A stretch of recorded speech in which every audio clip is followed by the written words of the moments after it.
Bienvenue dans ce nouveau numéro de l'invité de la rédaction. Merci de nous rester fidèles. Les enfants occupent une grande place dans nos sociétés. Ils sont quelquefois capricieux ou exigeants. Leur attitude ne décourage pas les acteurs de la petite enfance, encore moins leurs parents. Ces derniers veillent tant bien que mal à leur bien-être. Ils prennent des initiatives pour répondre aux besoins de ces tout-petits. Par ailleurs, certains enfants en Afrique seraient privés de leurs droits. Et pour mieux faire connaître ces droits, la communauté éducative a célébré la Journée internationale de la petite enfance le 20 novembre dernier. Pour en parler, nous recevons sur ce plateau Madame Sylvie Balel-Kenny, présidente de la Fédération sénégalaise de la petite enfance, directrice de Adaxi, groupe de la garderie et la Colombe. Merci d'être avec nous. Merci Sirmi de nous avoir invités. Les acteurs de la petite enfance ont célébré le 20 novembre dernier la journée mondiale des droits des enfants. Et quelle appréciation faites-vous du respect justement de ces droits? Bon, l'appréciation que nous faisons de ce respect de la Convention internationale des droits de l'enfant, qui est née du traité international de l'ONU, le 20 novembre 1989, 32 ans déjà, nous voyons qu'il y a quand même de grandes étapes qui sont faites et quand même nous en arrivons à dire que les droits de l'enfant sont un peu respectés, mais pas totalement.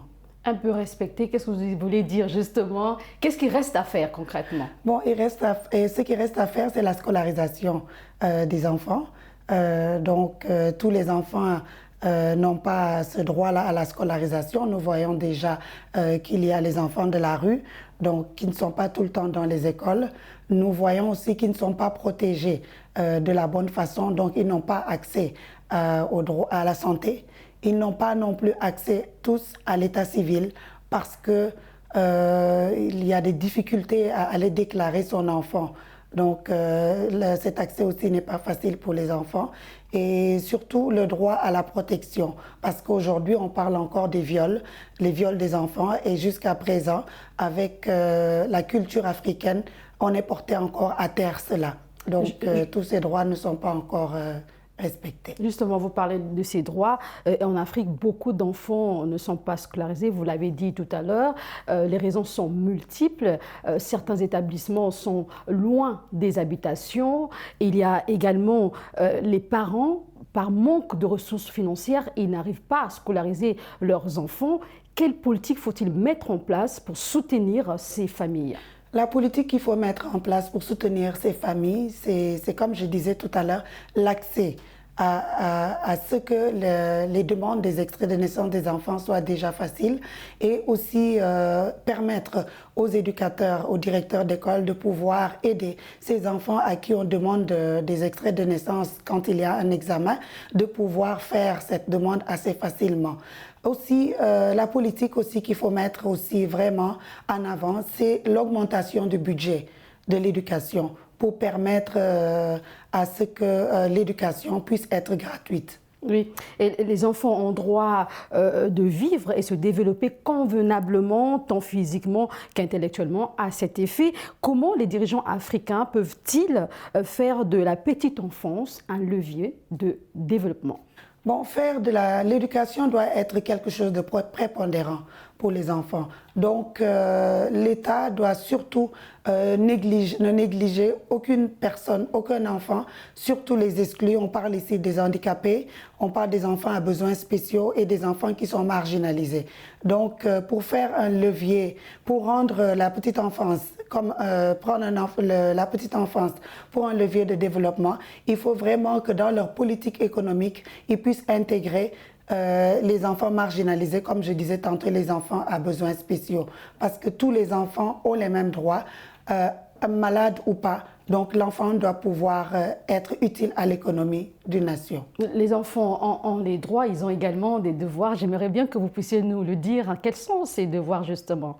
Les enfants ont des devoirs, ils ont des droits, mais aussi il faut que les enfants sachent qu'ils ont des devoirs. Donc les devoirs en général, c'est de respecter les parents, surtout de respecter la culture de là d'où ils viennent et aussi pouvoir faire en sorte que l'État puisse les prendre comme des sources d'économie plus tard, des enfants qui vont quitter le pays, revenir et travailler pour leur pays. Donc, ils ont des devoirs envers la nation aussi. Certaines circonstances sociales, notamment la séparation des parents, le divorce, peuvent perturber l'épanouissement de l'enfant. Quelle prise en charge pour ce genre d'enfants, justement? Malheureusement, ce que je remarque, c'est qu'il n'y a pas encore de prise en charge pour ces enfants-là. Donc, je pense que si les enfants font face, par exemple, à la séparation de leurs parents, il faut qu'il y ait un suivi psychologique pour ces enfants-là et même pour les parents. Donc, cela n'est pas encore totalement fait ici. Ici, vous parlez du Sénégal. Je parle du Sénégal. Ailleurs, les gens débutent un peu à le faire, mais quand même, ici, cet accès aux soins psychologiques d'un enfant, ce n'est pas encore coulé sous le béton. Alors, Madame Kenny, vous avez été formée en service de garde au Canada. Dites-nous en quoi consiste un service de garde éducatif? Un service de garde éducatif consiste en la collaboration entre le directeur de l'école et le parent. Donc, nous ne sommes pas là pour prendre la place des parents, nous sommes là pour pouvoir collaborer ensemble afin de plutôt mettre l'enfant dans des conditions de développement et d'épanouissement et de son bien-être. Donc, là, pour être responsable d'un service de garde aussi, ce qui est appris, c'est surtout d'aller se former. Donc, faire la formation en tant que telle pour pouvoir gérer son école et puis offrir de bons services, des services de qualité et aussi pallier à tout ce qui est problème de malnutrition dans les écoles, des saines habitudes qu'il faut que nous apprenions aussi aux enfants. Donc les soins intensifs des soins attentifs plutôt, doivent être vraiment considérés comme primordiaux dans un service de garde, surtout quand on nous apprend à être responsable du service de garde. Vous êtes la présidente de la Fédération sénégalaise de la petite enfance, également directrice de Adaxi Group. Dites-nous, quelle est la mission de votre fédération et quelles sont les activités que vous menez au sein de votre organisation? La mission de la Fédération sénégalaise de la petite enfance, vraiment, c'est comme on le disait tout à l'heure, c'est de faire de la petite enfance un levier de développement. Donc, dans ce cadre, nous voulons être reconnus, c'est-à-dire que les parents, plutôt, qu'il y ait une sensibilisation, que les parents sachent que les enfants ne vont pas dans les structures de garde pour s'amuser, mais ils apprennent beaucoup. Il y a un programme éducatif qui est donné dans ce genre de structure et nous voulons vraiment que l'État, les gouvernements puissent savoir que dans les structures, quand même, on y fait de l'excellence. Donc, pour revenir aux activités de la fédération fait des randonnées. On en a fait récemment. La fédération, elle forme aussi les éducateurs. Donc, on a des renforcements, des cours de renforcement de capacité. Nous avons aussi des webinaires que nous faisons tous les samedis. Nous partageons nos connaissances, ce qu'on appelle le temple de savoir de la fédération. Et aussi, bientôt, nous allons honorer les dames, les pionniers de la petite enfance.